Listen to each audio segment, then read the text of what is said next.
lenn ci garab yi nga xam ni mag ñi dañ koy ittewoo ngir seen wàllu wér-gu-yaram nekk na ay garab yoo xam ne lu gën a bëri dafay sooxe ci diwaan yi nga xam ni dañoo sori capitale Dakar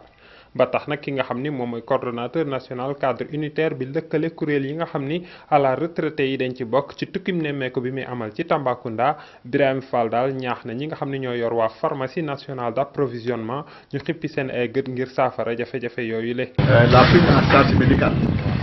ñu daal ay mag lañu ñu approvisionner quand même dans les centres médico-sociaux yi nga xam ne moo nekk dans les régions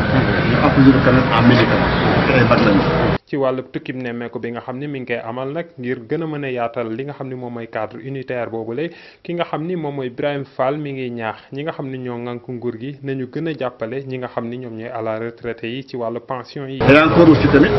ñoom it dañuy laaj ñu ne quand même augmentation bi baax na waaye nag mag yi yokk quand même 5% yi nag yokk quand même vraiment ñu ci tere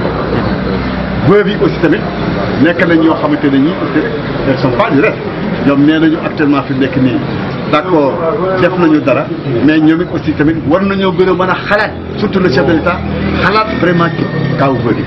parce que ñoom ñoo yore kër yi ñoo yore xale yi les orphelins et tout ça il faut ñu jàppale aussi. ñu ne nag bu ñu paree ci Tambacounda seen mission danañ ko wéyale jëmale ko ci Kidira ci Kaolack ak ci Mbour.